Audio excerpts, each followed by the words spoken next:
The problem with our program at this point is that it's remembering what we scanned and it's being held temporarily in the memory. So what we're seeing here is an example of how our scanner in Java can be just a tiny bit clunky sometimes. And this is a really common thing that throws students off all the time. Great for us to cover as soon as possible. So even though I'm requesting that it gets the next int, technically Java is holding the int I typed in, that 1 that I typed in previously, in its temporary kind of memory. And so it's continuously reading that same value over and over and over without thinking we actually want something fresh. So what we have to do is after we print out the error, we want to what we call flush the scanner.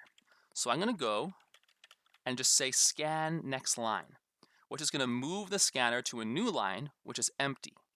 So even though kind of logically you might think that this should be efficient to not infinitely loop, sometimes when it doesn't actually clear or flush the current input, we need to force it to a new line.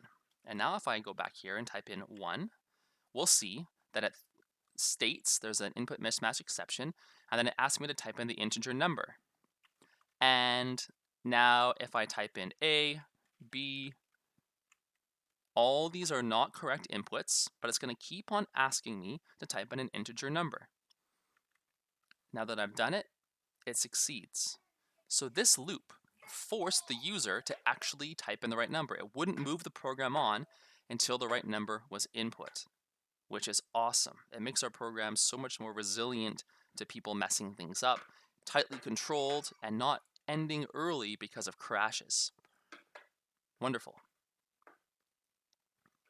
I can make my message customized if I want to. Maybe here, what I'll say is, you typed in a wrong input, silly. So instead of this kind of obscure message that to you as the coder makes sense, but to someone using your software, that might be like, I don't know what that means, and they might remain confused and type in the wrong input over and over. But I tell them, you typed in the wrong input, silly, and you typed in the wrong input, silly. Oh, maybe, oh, that's what they wanted. Okay, and then I can move my program on to the next step. So now what we've been able to see with this pretty simple set of code is a way to make our program so much more resilient from crashes. And once we get a bit more advanced, actually able to help us process bugs and debug, troubleshoot a little bit more efficiently. So let's review really quick. What am I doing here? I'm trying to do something that has the potential to crash my program. Me, as a smart programmer, anticipate that things can go wrong. And so when I try to do this functionality, I'm aware I might need to catch some type of an exception, something that is an exceptional occurrence that's going to otherwise crash my program. And once I catch it, I'm going to communicate about what happened. And I might even need to flush the scanner depending on what we're doing right now in terms of our data gathering. And then I'm going to have it loop through to add an extra layer to this so that I'm guaranteed the results that I want.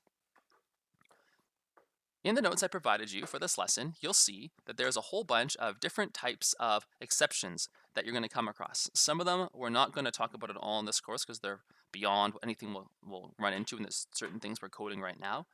You have to get into the kind of the systems level stuff more so to run into the bottom ones.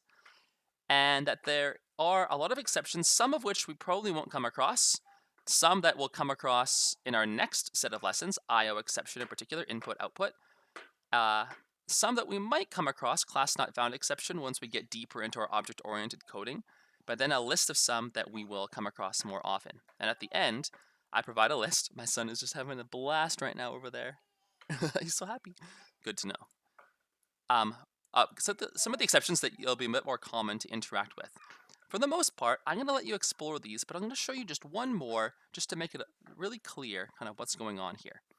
So let's say that we have a situation where we're not running a scanner anymore, where I'm simply just trying to do some math. And so maybe I have int a equals 3, int b equals 2, int c equals 0. Now, you could gather these from scanner inputs, but for now, I'm just going to have it as something being processed in my software. And so I'm going to have some math going on.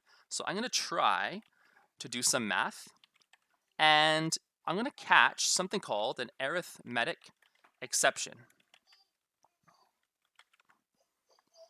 And so what's going to go on here is I'm going to try and do some math. I'm going to say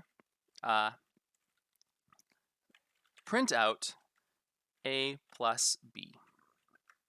I'm going to print out B minus C. I'm going to print out A divided by C. When I run this program, I'm going to see that everything ran successfully. My success printed out. What would have happened had I not run this inside of this try-catch block? Well, let's find out. I'm going to cut and paste this outside and fix the spacing and run this, and bam, I see an exception, an arithmetic exception of dividing by 0. Maybe you had caught that in advance where I had 0 and I was doing some division. Big no-no in math class. And so in my program that I'm coding here, since I'm doing this kind of as custom lines of functionality, I know that I've made C0. I shouldn't have this in the first place. That's just kind of pretty dumb of me. But maybe in your program, you have the user choosing what C equals, and any other value you'd be happy to divide by. But divide by 0 is something that maybe they don't think about and they add in. And so I need to make sure that this is buried in a try-catch block so that this divide by 0 is caught and things are resolved. But here's the problem right now is that I catch it, but I don't have anything printed out. So one thing that I know personally is that the only exception I'm going to come across in what I've set up here is you tried to divide by 0. And so I'm going to tell them I'm not happy with them. 5, 2, you tried to divide by 0. So I've caught that particular type of exception, an arithmetic exception. You could consider making this try-catch block a little bit more robust, maybe including scanners inside of it, maybe putting a loop outside of it until it changes. Although in this situation, I'm not changing anything for what C equals to, so the loop would actually just make it loop infinitely. So hopefully from what you've seen now, and from what we know about the basic way that try-catch blocks work, you're now ready to explore some of the other main types that we'll come across, work through the challenge problems, and then also consider integrating them into your game. And I highly recommend that you look at my game for what I did in terms of try-catch blocks. Oops, I'm just trying to zoom out here a little bit. My RPG, because I used a custom method that forces input to always be a string or an int when I want them to.